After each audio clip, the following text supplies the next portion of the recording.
My dear friends, I want to ask you something. And I want you to sit with this question for just a moment before we go any further. When was the last time you stopped, truly stopped, and asked yourself, where is my life actually going? Not your children's life, not your work, not the responsibilities you carry every single day, but your life, your inner life, the quiet, private world that exists behind your eyes, behind your smile, behind the words you say when someone asks, how are you? And you automatically answer, fine. All is well. When was the last time you sat with yourself honestly?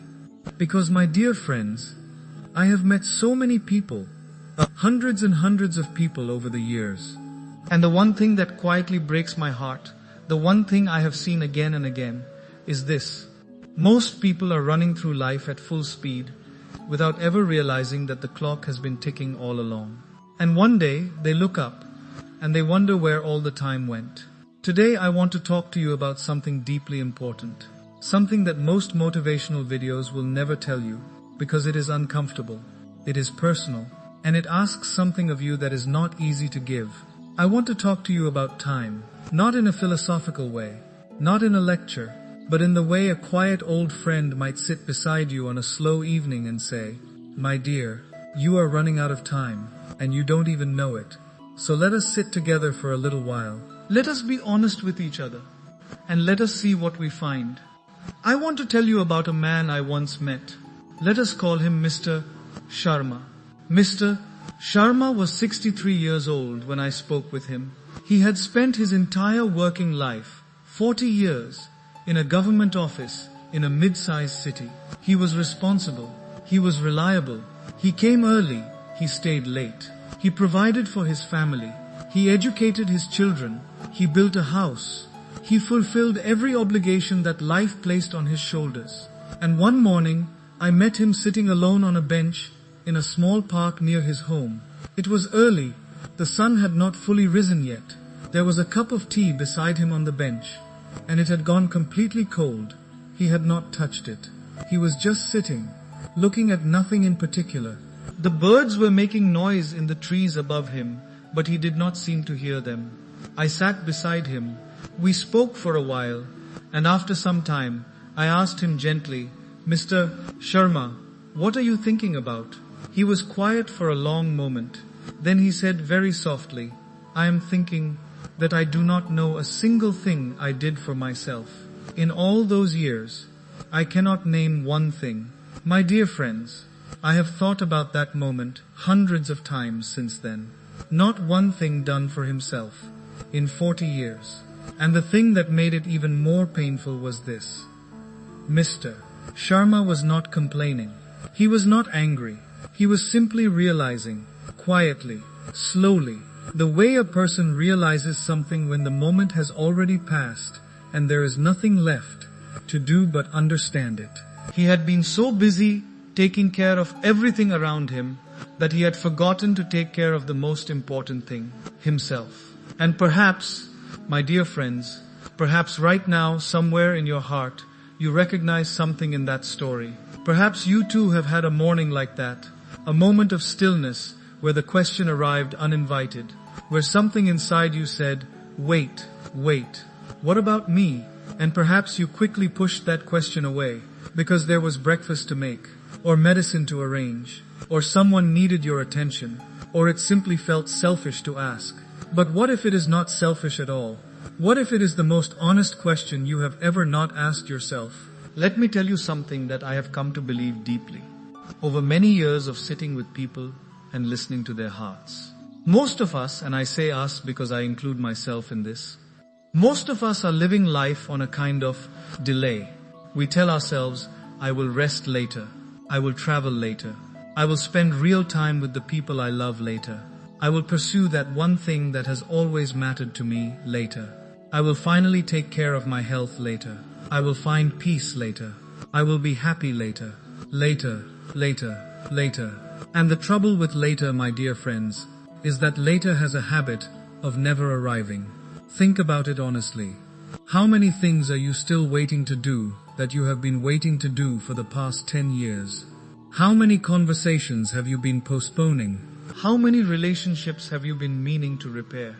How many mornings have you promised yourself, tomorrow I will wake up differently, I will live differently, I will be more present? And tomorrow came, and it looked exactly like yesterday. There is a beautiful and painful truth in this. We are all very good at imagining the future, but we are not very good at living in the present.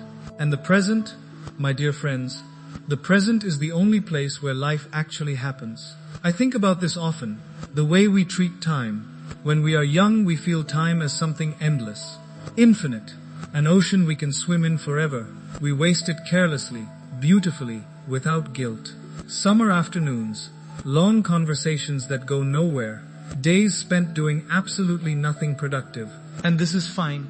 This is how youth should feel. But something happens as we grow older. Slowly, quietly, like the dimming of a lamp that you do not notice until the room is already dark.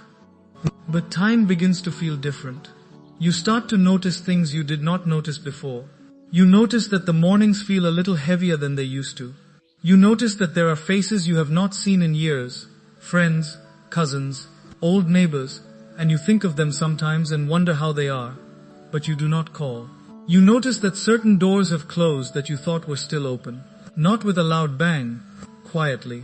The way a season changes, not in one dramatic moment, but gradually, imperceptibly, until one day you realize summer is gone and you are standing in autumn. Have you felt this quietly? Have you felt that certain things that once felt possible now feel further away?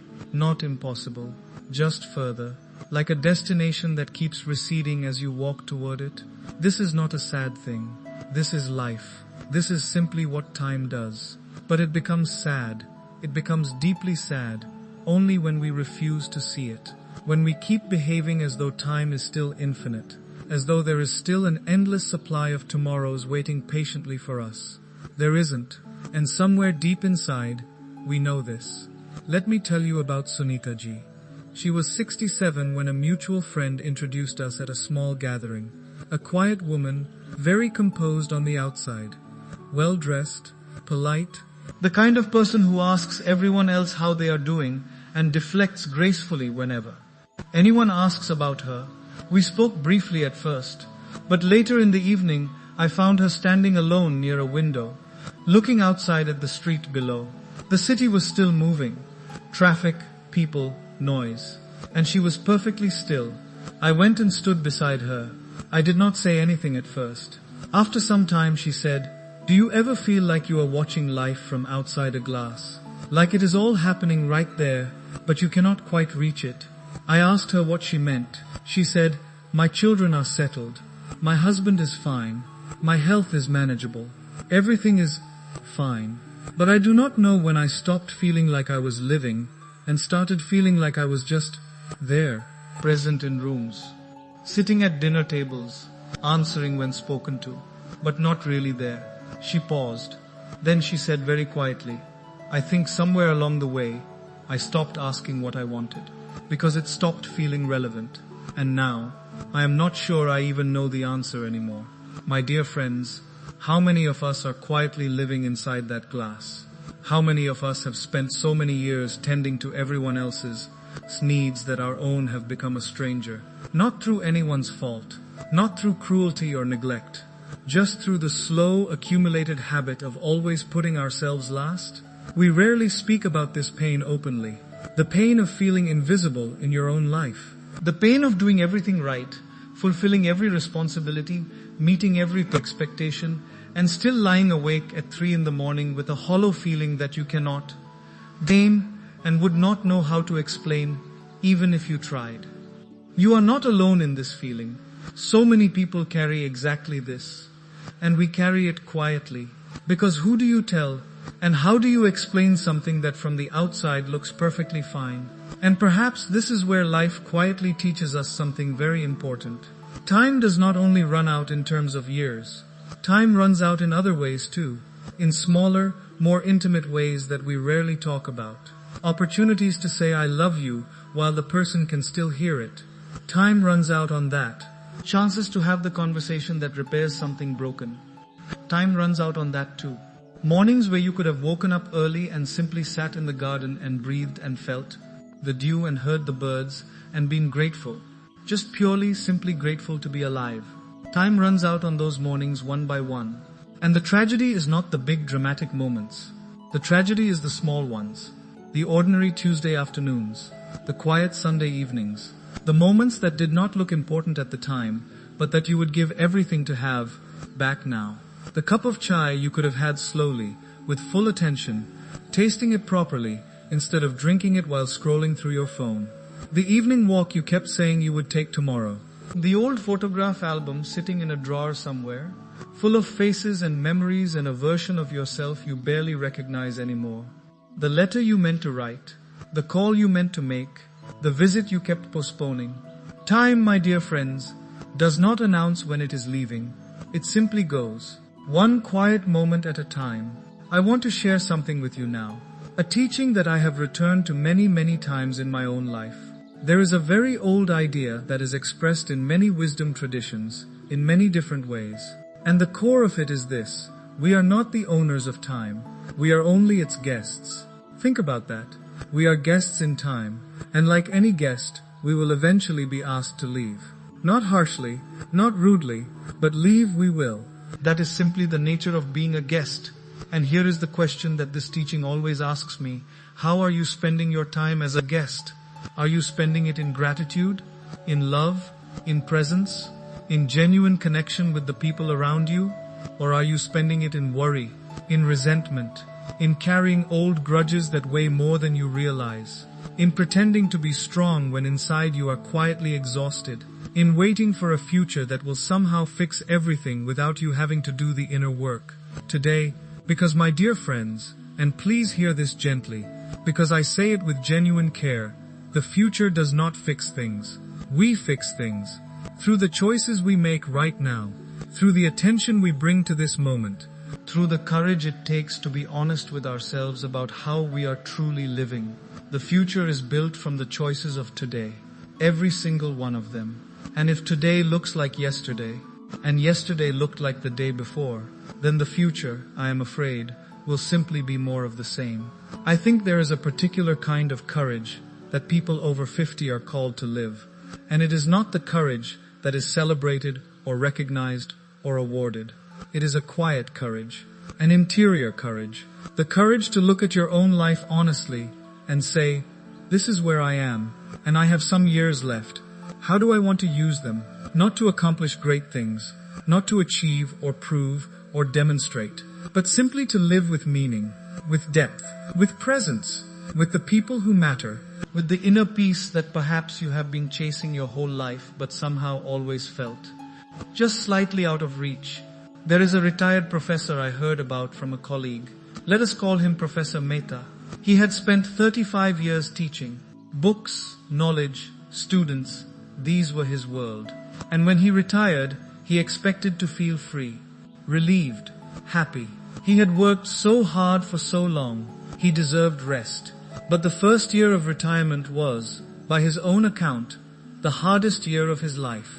Because without the structure of work, without the daily sense of purpose, without the students looking up at him and needing what he had, he did not know who he was. He told someone later, I realized I had spent my whole life building an identity around what I did. And when the doing stopped, I did not know what was left. Have you also felt this quietly? The sense that your worth has been tied to your usefulness? That your value lies in what you produce, what you provide, what you do for others? And that somewhere beneath all of that, beneath the roles and the responsibilities and the prescient identity, there is a person you have not fully met yet. This is one of the deep callings of this phase of life. To meet yourself, not the role, not the title, not the function, you, but my dear friends, the story does not end there. Because here is what I have seen again and again, and this is the part I want you to carry with you today. The part that I believe with my whole heart. It is never too late to begin, not to restart everything, not to throw away what has been built, not to become someone completely different, but to begin, to genuinely, consciously, lovingly begin, to reclaim the parts of yourself that have been quietly waiting. The dream that got set aside because life was busy. It is still there. The relationship that drifted because nobody made the effort. It is still healable, or if not that specific relationship, then the capacity for deep connection within you is still alive. The peace you have been looking for in every external circumstance, in the right house, the right accomplishment, the right family situation, the right moment when everything finally settles, that peace does not come from outside. It never did, and it is available to you right now, in this very moment. Peace is not something you arrive at someday. Peace is something you choose, again and again. In the small decisions of every ordinary day. I want to slow down here for a moment, because this next part, I need you to really hear it. There is a pain that many adults in their 50s and 60s carry quietly, silently, with great dignity and great concealment. And nobody talks about it. Not really, not honestly.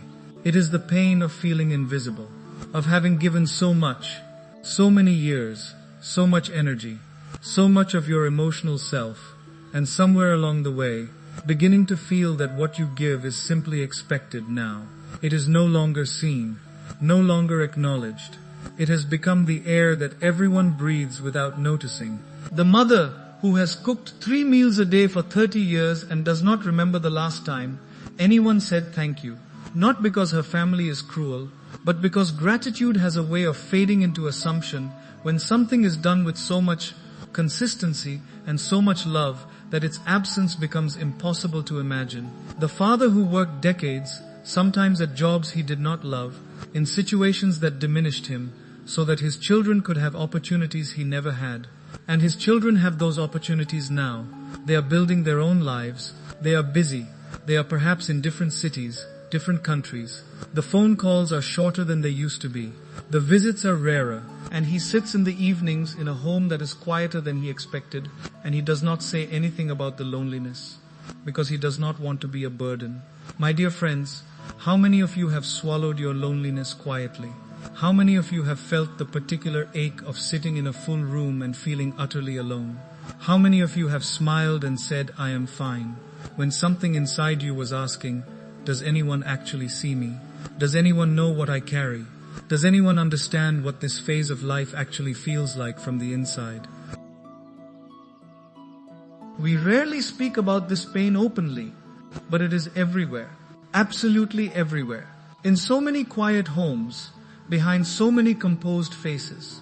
And if you are carrying this, if you recognize yourself in any of this, then I want to say something to you directly. I want to say it clearly, and I want you to really receive it. You are not invisible.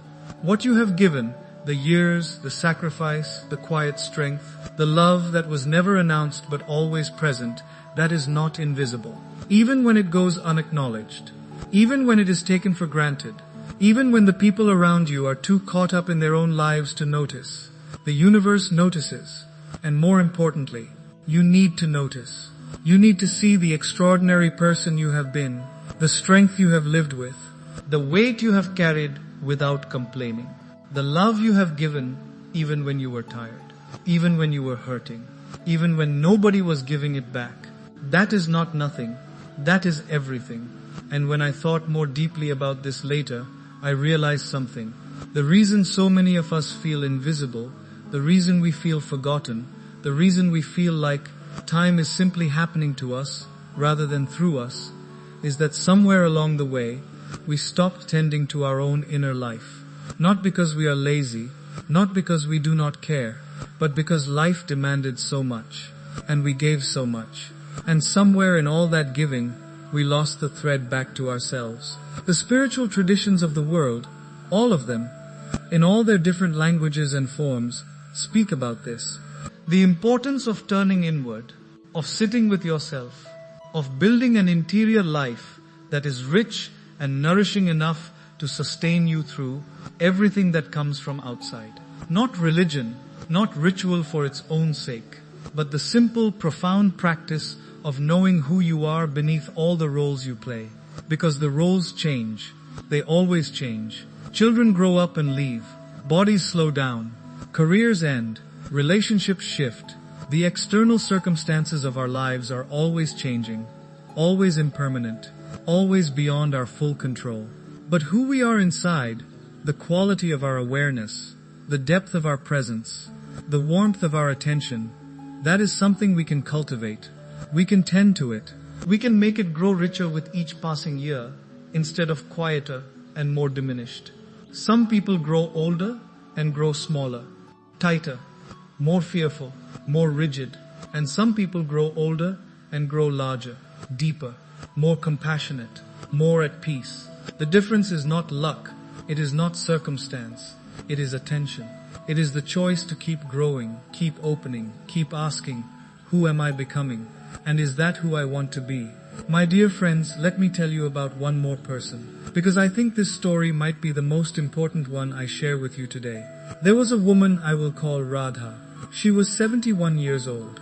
She had lived a full life, raised 3 children, lost her husband to illness some years before, navigated aging with varying degrees of grace and difficulty. She was not someone you would describe as exceptional in any obvious way. She was ordinary in the most beautiful sense of that word. When I met her, she was sitting in her small garden in the early morning doing nothing. Just sitting. There was a jasmine plant near the wall and it was in bloom,